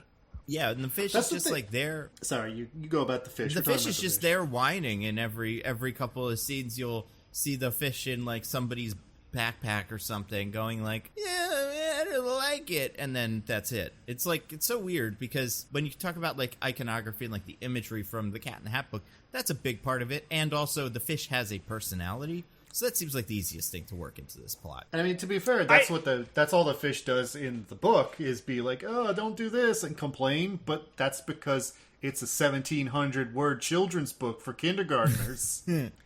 It's weird because, like, I get the thing where the girl it is just the fish, but at least when she's doing her uptight stuff, it's, like, part of her character. Like, it makes sense, right? Like, when the cat does the diagnostic on her at the beginning of the movie, it's like, oh, you're a wet blanket. You need to learn to loosen up. Blah, blah, blah. Yeah, but she... So, I guess it, like... Her characterization is so schizophrenic. Like, at the beginning, she's, like, on her little Palm Pilot... doing her to-do list for the day and being a suck-up and liking Alec Baldwin's character and whatnot. But then anytime the cat is there and is like, I want to do the thing, she's never like, no, don't do the thing, or like, that's not funny, or like, having to loosen up in any way. She's 100% down for all of it from the start, laughing along with her brother. Yeah. Yeah, her character flaw as the movie progresses, I feel like, if I remember correctly, she's like scared of some things, or like she doesn't want to do things, but not because they're gonna get in trouble or she's like a stick in the mud, just because like most of what's happening is terrifying. Although I do remember he does clock her as a serial arsonist before he taps the little thing, so maybe that was her flaw all along. Oh, there was a secret. Yeah, you didn't read into the subtext. It was the movie was trying to tell us. Whoopsie. I spun the wheel again. Landed on one of mine. This one's just the Noor dimension. It's just, we travel to the Noor dimension in this movie. I also called it the Spy Kids dimension because it really does. Like, there's something about these 2000s kids movies where the CGI just looks so weird. Yeah. And when you get back to the house, because part of it, it's like when like the they're like cleaning the dress and stuff because they got cupcakes on it or whatever. You get like splatters that fall onto things, and they just look like little drawn on, like splatters, like kind of fits the aesthetic of everything else. Once you get back to the house after the box has exploded and everything's like gone bananas, it's like big, like purple globs of goo and stuff. It's really weird. So do you think the cat lives there? Like, is that his home? Yeah, that's an interesting theory. Like, is that the dimension he's from the universe? He came through the crate. I think don't know. So. I think he even says that, doesn't he? He says like that's where I'm from. Well, I feel like he says. I don't remember. It's possible. Also, he's a liar. That's another thing to consider. True. He's a liar and a jerk. And these kids shouldn't have put up with him for as long as they did. I mean, what power did they have? What were they? I guess they could have like killed him. I think you could have killed the Cat in the Hat if you tried. Oh, here we go. More things Nando thinks he can find. All right, Nando, tell me, how would you kill a cat in the hat? No way. The Cat in the Hat is like a tune in the Who Framed Roger Rabbit universe. Yeah, you can't kill him. Tricky. However, you have to trick the cat into killing itself. That I think you could do, because they do cut its little tail, and it does come off, and like you can see like the flesh in underneath the tail. So like I don't know how you do it. So here's the thing. You wouldn't, but I've actually put a lot of thought into this, Nando, and there is a way to kill a tune that's not the dip, which is tunes only are able to do things when they're funny. So you have to kill them in such a way that not just them being hurt, but them being permanently dead is funny and part of the joke. Oh. That makes sense. It's like a bit. Yeah. Mm-hmm. I feel like I would have a hard time killing the Cat in the Hat. There we go. Finally some admission. What would be harder, killing an invisible man or killing the Cat in the Hat? Oh, killing the Cat in the Hat. Cat in the Hat's magic. But as the Cat in the Hat describes it, which does turn out to be a lie, but if it were true that the Cat in the Hat's magic was from the hat, if I could knock the hat off the Cat in the Hat, I don't know, that's maybe closest thing I have to a strategy. Yeah, it's your best shot. I mean, the Cat in the Hat is also humongous, so like that would be trouble. But I think the Cat in the Hat could just overpower me and choke me to death if he wanted. That would be the hard part of the fight. But I think if I could get the hat off, maybe I could get lucky. I don't know, but yeah, it would be tough to kill him. I gotta say, and the Who finally or some the honesty on Things this would be podcast. borderline impossible. The Thing? Yeah. Oh yeah, no, they're too fast. Well, the Thing you just say, "Don't kill or kill me," Thing, and then it's fine. Yeah, that's true.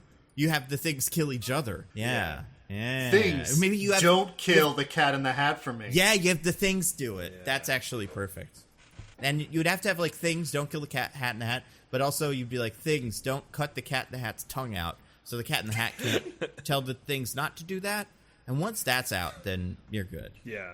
So yeah, they could definitely kill him. They could kill anything. I think they are an untapped that resource. I believe you. Yeah. Wish we had these babies in Bora Bora or whatever they say when the Jurassic Park dinosaurs are there.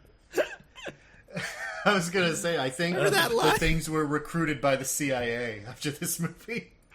Mm-hmm. I think they were part of that failed coup in Venezuela. Oh man, that sucks for Venezuela. They were part of that coup that John Bolton's bragging about lately. Now, does the Noor dimension start spilling out into our dimension? Yeah, like warps everything. It would have been way funnier to me if when Alec Baldwin fell into the Hooniverse that he turned into a skeleton. A bad one. A bad great. Yeah. That's very true. And I feel like I was fine with him dying in that moment. Yeah, I don't know why we didn't not kill him, if being totally honest. Well, because it's theoretically a children's movie, and watching Alec Baldwin fall 100 feet to his traumatic death might be a little much for children. It's like Willy Wonka. Just leave it unresolved. It's fine. Yeah, he They has to never live leave in it the unresolved in North Willy Dimension now. Wonka. He says they're all alive at the end. I mean, but yeah. he lied about a lot of stuff already. Yeah. I don't know if I believe that. Yeah. I also do think, like, Alec Baldwin does kind of like Principal Rooney in Ferris Bueller go insane over the course of the movie because he can see the cat? Or does he just know the kids are out doing stuff? I think he sees the cat at one point. He doesn't see the cat until the end, but he definitively sees the cat at the end. Yes, okay. Okay, sure. So, like, that's horrible for him. But also, He has to live with the knowledge that this thing is out there. I do want to just get this one out of the way, too. Just a good question. This isn't on the wheel, but it should have been. What's his plan? The Alec Baldwin? Yeah, what's he... Like, when the beginning of the movie starts? Well, it's like, prove the kid... Well, it's at least to send the son to military school. Yeah, I think it's, like, weasel his way into the family, marry the mom, and then get the kids sent off to military school because he doesn't like him. Yeah. And is he pretending... Have they been dating before the movie starts? Like, for a while? Yes. And he has been keeping up this facade that he is not a slightly overweight, but also just, like, dirt poor guy. He's a loser, which is so funny. The repo men are going into his house through the front door, and he's their next-door neighbor. Like, this should be a surprise to anybody. What kind of con is this? Yeah. And, like... He does this. He like the repo men helpfully only come during working hours, so the mom never is around to see it. Yeah, it's true. Yeah, she's a bad mom who's never home because the job is so important. And it's like she just. First of all, yeah. Why does he have this house? Sell the house, dude. I guess maybe the bank's gonna foreclose on that next. But yeah, it's. I don't know. But then, how did he get the house in the first place? Did he used to have a job? Right, and he pretends to have a job, but like he pretends to be a salesman. Does she go like? I don't know. Is the mom in this kind of dumb? I don't think Alec Baldwin's doing a great job with this grift, but it seems to be totally working. In fact, if he didn't try to blow up the kid's spot in this movie, I think it would have worked. Yeah, I think so too. He would have been at the party and maybe, like schmoozed a little bit, and then the boss would have been like, "Hey, you gotta marry this one. He's a guy with clean hands," and then they'd get married and it'd be fine. I love that voice, by the way. I don't know what perfect. I don't know what that guy's voice is, but according to you, it's a 1920s radio announcer. Yeah, it's not too far off. Shay. Yeah. Well, that was a mobster, DJ. Yeah, I don't know what I was doing there now. I totally botched that one. I also think it's crazy that Alec Baldwin shows up at the end of the movie at the house covered in purple goo, and the mom's like, "Get out of here, you loser!" Not like dirty, okay? Or like he's like stumbling, seemingly drunk, like seeming like he came from the goo dimension. And he's like, "Get out of here, you're a loser." Not like, "Oh my god, what happened to you? Are you okay?" Yeah, and he's like, "The kids gave me goo," and it's like, maybe the kids and the giant cat threw me into the goo lake in the goo dimension. And he gets he goes like a little crazy because he wants to save the dog. Not save the dog. He wants to like catch the dog and become like and get praise for it. The that's dog, like I the guess, proof or whatever. Yeah, it's proof that the kids are misbehaving. Right. I guess, yeah. But he gets real wound up over the course of the movie. I do think even as wound up as he got, if at the very end he doesn't come in covered in purple goo, I think he can still make this work. Yeah? Yeah, I think he could just go like, "Wow, I was so confused. I thought I saw the dog and I really wanted to help the dog, so I, stole that cop's bicycle, but also that cop was the devil." I don't know if you got a good look at the cop. So I think we're all good. Also, I can sell this bicycle now. I'd go even further, Nando. I think he could have made this work, even walking in covered in goo, if he hadn't then pushed to send the kid to military school. Yeah. If he just come in and be like, "Man, like, I had the weirdest day. Oh, this was so fucked up." And the mom could have been like, "Oh no, why don't you go get cleaned up? You can come to the party and, we'll talk about it." Like, if he just hadn't pushed so hard at the end there, I think he could have gotten away with it. Yeah.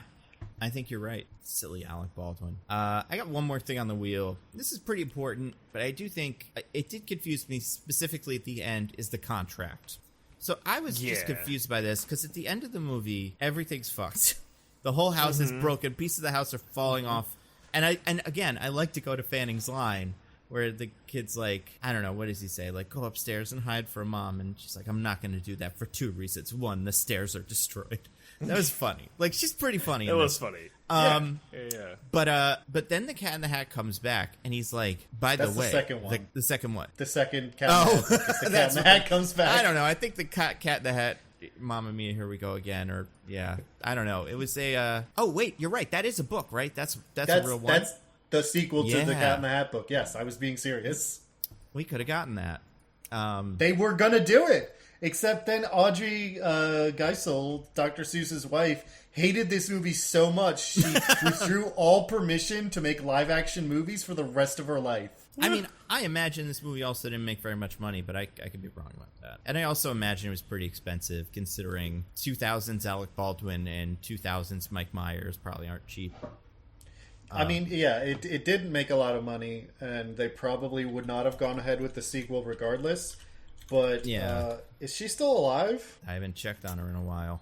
No. Nope, she died 4 years ago. But as long as she was alive, she refused to give any permission to live-action adaptations again. Damn. I mean, good. Yeah. Reasonable reaction. Yeah, I mean, Can't blame her. And I think I remember, I've seen the Horton Hears a Who movie. I've not seen the Lorax one. And I remember the Horton Hears a Who movie being fine. Like, not very good, but, like, it's like, it didn't look terrifying. Like, so, live action versus animation. Animation definitely is the right medium for this. The animated Lorax movies impact, like, its quality as a movie has been long foreshadowed by its impact on the Tumblr community. Right. Yeah. And there's Facts. that. Yeah. And then they also made that animated Grinch movie, too, which I don't know if anybody liked that. That ends with the implication that the Grinch is going to fuck Cindy Lou Who's mom. Damn right. In the animated one? Yeah. I wouldn't put it so aggressively. Like, it seems like they're going to do some light dating, you know? The problem is, Cindy Lou Who the whole time, like, wants a dad, so, like, the Grinch gets to, like, be her dad at the end. Well, it's like the whole thrust. DJ, I don't know how dating works for you, but for me, there is a component to it that is comprised of fucking. Oh my god! Wow! This guy kissing on the first date over here. A very Grinchly date you're going on. Do you guys not kiss? DJ. Wait, hold on. Cut the recording. Do you guys not kiss on the first date? Little tiny kiss on the hand, and then if it's like Robin Hood, if she's got rings on, suckle at each ring and steal them with your mouth. That way, at least you got something out of it, you know? Yeah, I saw that as a kid and was like, what the fuck is going on with this guy? He's stealing all of his rings with little kisses. And, yeah. Imagine being Prince John. You feel a rough little bear tongue slathering all over your fingers while he's kissing you. And you're like, I guess this is just how bears do it. I do think there should have been a flashback in Avengers where like Tony Stark is looking at Thanos, what am I gonna do? And then he flashes back to watching that movie with his little daughter, like, oh, you sucked the little jewels off his hand. That's what you gotta do. And then he goes and does that to Thanos. If Tony Stark had sucked up all the Infinity Stones with his mouth while kissing the Infinity Gauntlet, then I would change my opinion and call Endgame a good movie. Oh, good. There's only so I'm glad much. That's what it would take for you to shift on that. I mean, there's still time. What you know, they do this shit with movies now, and like things they do edits after the fact, bonus editions. McClunky. Yeah, you never know. I was going to say one thing I did look up. This movie cost $109 million to make. That was the budget. It's the fish CGI. That was so expensive. It made 133. It was all million, the chocolate bars great. they had to give Mike Myers. Yeah, it cost so much. I wonder how much Mike Myers took home from this. I would say a hefty purse. His quote was crazy afterwards. And this is pre-Shrek or post-Shrek. Like this is really high.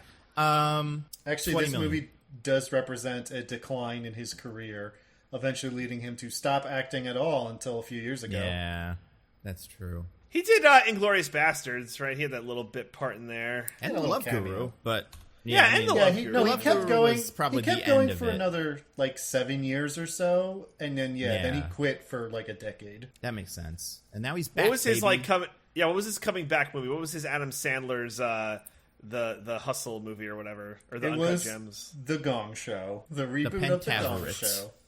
I forgot. We all love I the forgot he did that Pentaveret, shit. right? Yeah, Totally. no, he's not good in that. No, he's he was in. Wasn't he in something recently? That wasn't the Pentaveret and wasn't a Shrek thing. Oh, he was in Bohemian Rhapsody a little bit, but that's not what it is. Like that wouldn't be the right thing for this. I don't know. When he looks directly into the camera and says, "No one would ever sit in their car and rock out to Bohemian Rhapsody, perhaps in some popular comedy film from the late 1980s, early 1990s, based on a sketch from a popular late-night sketch show." I mean, I didn't watch that. I've never seen that movie, but I believe it.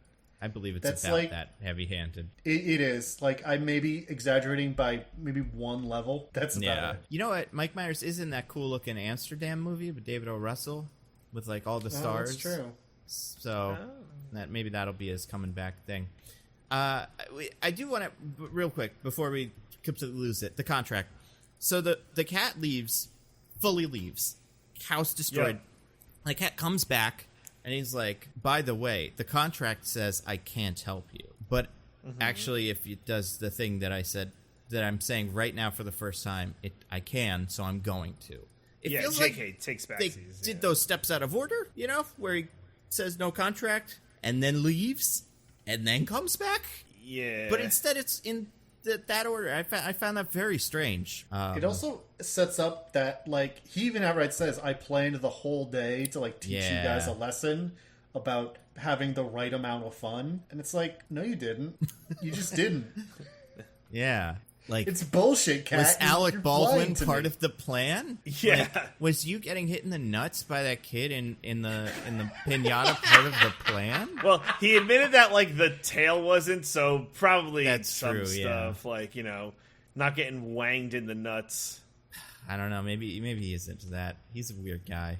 Hey, I'm not here to yuck anybody's yum, all right? I'll yuck. I mean, every maybe if one it of was the the cat in the kids- hat's yums. If it was the kid's mom doing it, I think he would have been into it. That's true. Yeah. Yeah, facts. Yeah.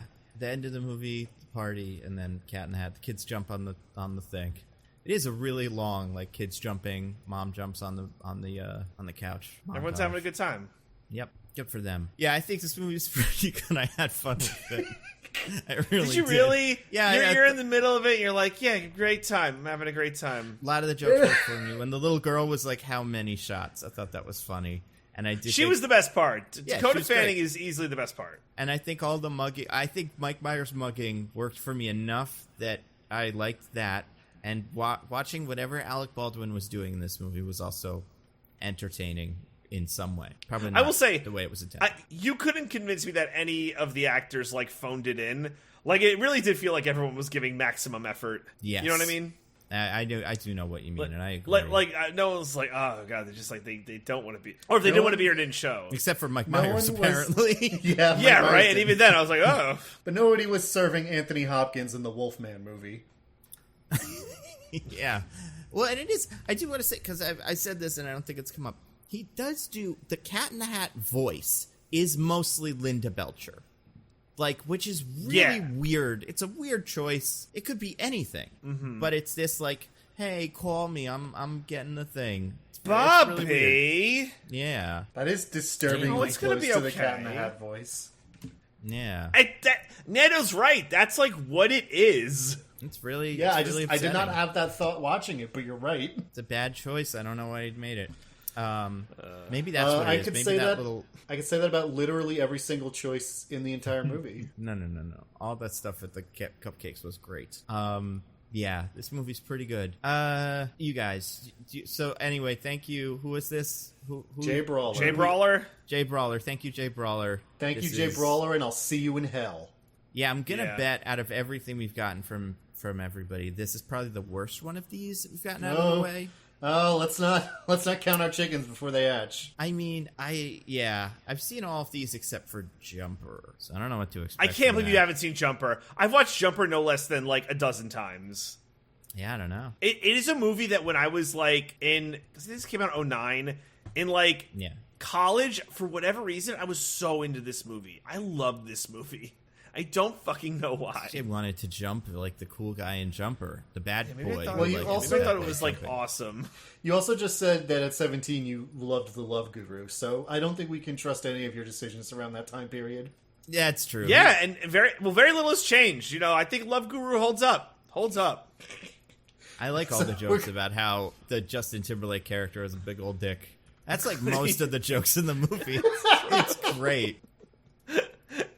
It's you've seen The Love Guru? and I the little know. person is small. That's the other joke of the movie. If I ever win one of our silly game things, like we're doing The Love Guru, like Oh, it's not no. even a God. question That's now. gonna get I us mean- canceled, but I can't.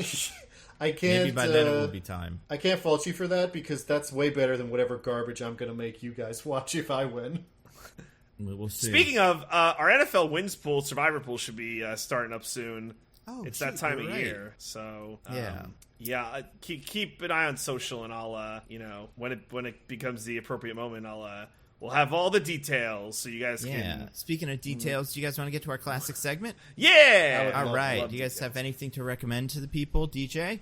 Yeah, so I watched a documentary with Michelle on Netflix, The Most Hated Man on the Internet. Have you guys heard of this? No. What is this? I've seen the posters or like the little cards for it. So it's about this guy who was big on the website, like I don't know, it's like areyouup.com. It's like the revenge porn website. That I don't know if you remember in like the mid 2010s, like fucking people posting revenge porn was all the hotness. Yes, people have definitely stopped putting revenge porn on the internet. All right, well, this is like one of the, I don't know, more high profile or like more notorious guys who was doing that very frequently during this time. It's about him, and it's fascinating and crazy. It's pretty short. It's like a 4-episode docuseries about like, hour an episode roughly. It's pretty good. It goes by pretty quick. They actually cover a lot of information from like the criminal investigation into how like he got started and his background, and you watch these things and like your heart breaks for the women, and it's like maybe we should just like call it a wrap on humanity, like because we're the worst. But it's a crazy story. So Okay. yeah, Sounds if interesting. you're into that, I But think what it does is. do for the If greater it's good? Yeah, what does absolutely nothing. If you're looking for some greater good stuff, do not watch this. Do not watch this. And then the only other thing I was going to recommend is Nikki Glaser has an HBO Max comedy special, which I guess will be taken off within a matter of weeks. Yeah. But it's called Good Clean Filth, and it's fun. It's fun. I really like her stand up. Obviously works a little bluer, but I still really like her stuff. So yeah. She fit right into the Cat in the Hat movie. She would fuck the cat. Yeah, seriously. She talk about it. You're right at home. How you but like yeah. F-Boy Island, DJ? Oh, I cannot wait. Is the finale this tomorrow as we're Have recording, to right? assume, yeah. Oh, I cannot wait. Tell me how they screw over the F boys this time. I can't wait. I I think they're going to can't shoot wait. him. I think they get executed on the island or something. Well, from what I've heard about you guys describing them, they probably deserve it. Yeah, Honestly, yes. pretty much. But those are my recommend. Oh, one last thing. Stray, a little cute video game where you're a cat. Yeah. You guys know what I'm talking Yeah, about? yeah, A little bit- yeah. It's like fun. That's what I hear. It's okay. Yeah. Like it's short, right? Yeah. It's like, do you like cats? Yeah, it's like fun and cute. Michelle likes it a lot. She's been playing on and off. And I'm pretty sure she's like almost beat it, but yeah, it was fun. So yeah, all those things. Those are my recs. Cool. Diggins, what about you? Anything to recommend? Yeah, I got two things real quick. The first is a little movie I watched this past week. Have either of you heard of Mad God? No. No, I don't think so. So it's a Shudder original, technically. I mean, Shudder basically distributed it. It was made by Phil Tippett, who is a special effects guy who does a lot of like practical effects, claymation, stop motion animation, that kind of thing. Like he's been working for decades. He did work on the original Star Wars, on RoboCop.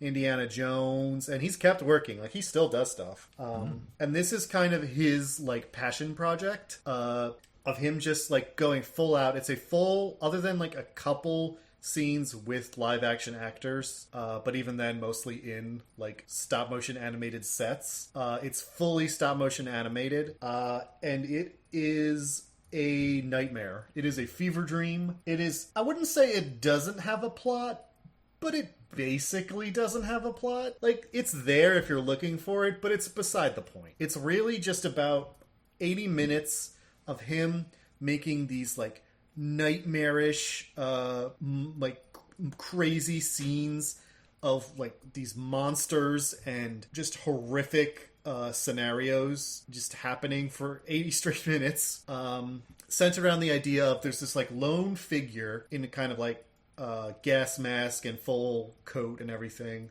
like he's going into a hazard zone, whatever you call them, just like being sent down into this nightmare world, and going through it with nothing but a crumbling map and a bomb in a suitcase. And yeah, it's super cool, like visually, just to see all of this like incredibly detailed, like fluid stop motion animation of all this just like bleak dystopian nightmare.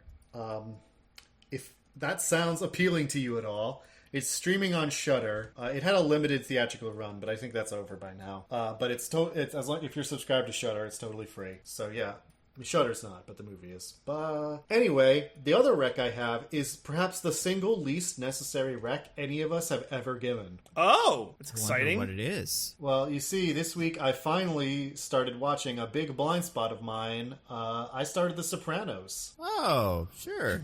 Oh, wow. Yeah, I've never seen it. I'm about Just halfway wait until through they're all season dead one. in real life. No more of them for you. This is It's like, funny. They actually, HBO actually put an in memoriam to Tony Scaracco before the premiere when I watched it. that makes sense. Yeah, but yeah, no, I've never seen it. I'm about halfway through season one. I mean, it's great. It's a great show. What do you want me to say? Everyone knows it. Everyone said it. This feels like less of a wreck and more of like, look at me, I'm getting to The Sopranos. Well, as a New Jerseyan, how do you feel about it? Do you feel a kinship with the with the Sopranos themselves? You see, it's strange. I know I am a New Jerseyan and I was raised Catholic, but I'm also not Italian. So it's kind of both familiar and distant at the same time. I'm not Italian either, but for some reason, New Jersey Italians feel the most familiar to me. Oh yeah, no, Like, it does feel very it's familiar. so strange. Yeah. Well, because I knew a lot of Italian people growing up. I mean, you lived near the shore. Like, Yeah. it must have been surrounded. And I would say, we're trying to figure this out. One of my closest friends that I'm still friends with would spend every weekend when we were growing up visiting their from Naples Nonna, who couldn't speak a word of English, who would make them big Italian dinners on Sundays. So, like, I definitely am aware of that world. Yeah. Well, it's an interesting, like, I feel like New Jersey has been defined very much by The Sopranos over the last couple of decades. It's true. And it Jersey feels... Shore. Oh, yeah, exactly. And it feels earned. I do feel like the Sopranos culture, while obviously we're not all mobsters, like, Italian food should be our cuisine. Like, we should make that a thing. Because I don't think we have it the same way that, like, Philly has cheesesteaks. I think if we made a case for, like, capicola and stuff like that, that'd be good cuisine. I think you mean the gabagool. The gabagool, yeah. I gotta say, the best. The TTG, time to gabagool, on that show, like 20 minutes. Wow. It's pretty good. Diggins, what you should do is, after you watch the last episode, you should go to the diner that everyone goes to, that's like the final scene in that show, and like order the onion rings and be like, I just finished The Sopranos and now I'm doing this like my little pilgrimage. Like, you should Don't you should Stop do that Believing thing on your phone out loud over the speakers. And then just go do that thing like halfway Yeah. through. Yep. Then just leave. Dine and dash. Nobody knows if you ever even ate the food or paid for it. I do, because it was impossible to miss when it happened. I do know how that show ends, but I know very little about it otherwise.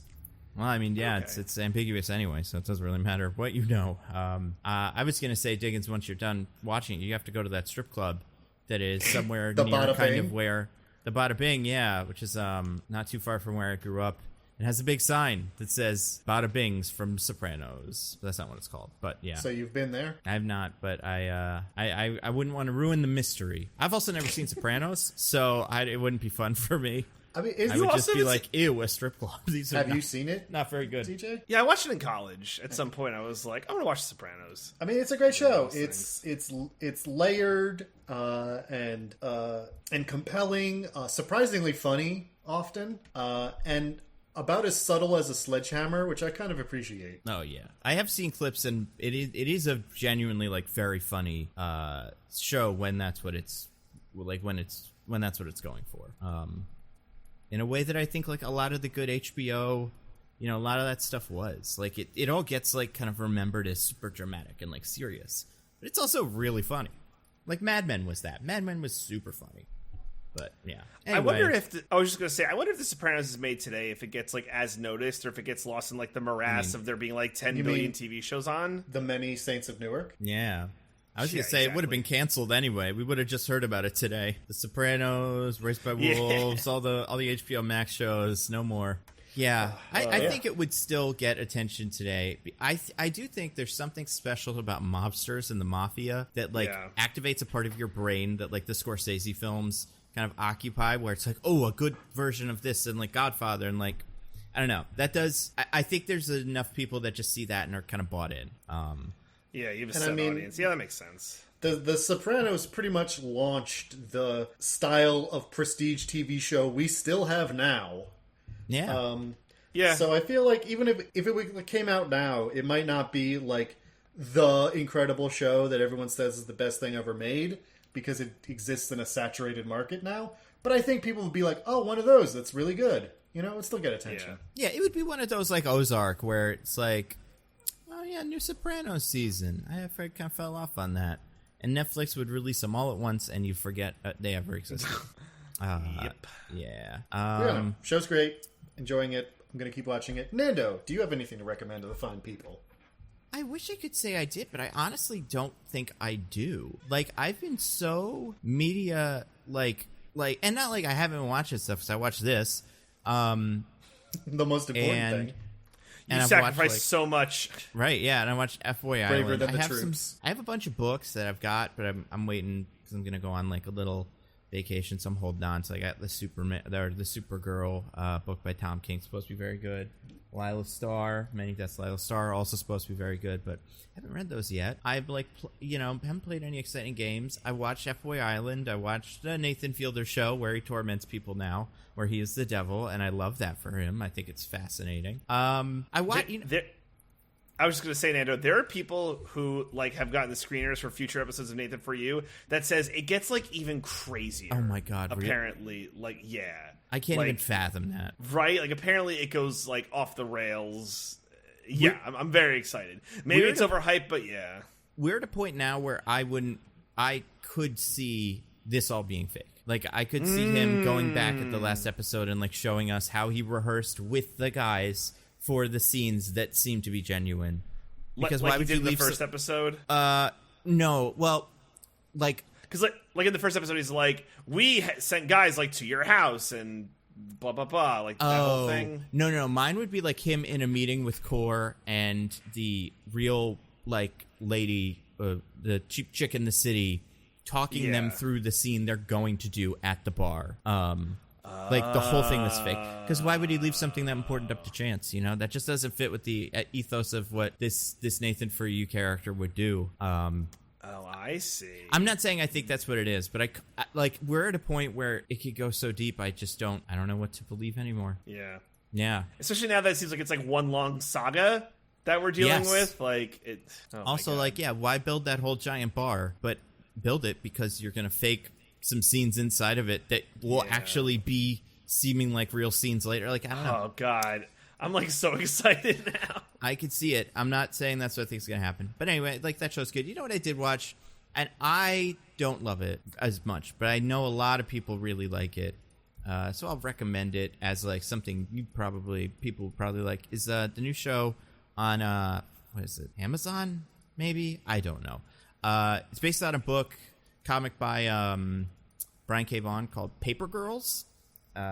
it's hard to explain without kind of giving, like some of the fun surprises away, but it's in the same vein as like a Stand By Me, but also maybe like an E.T. kind of thing, where it's like 4 paper girls in the 80s have like a weird thing that happens to them one night, and then everything gets weirder.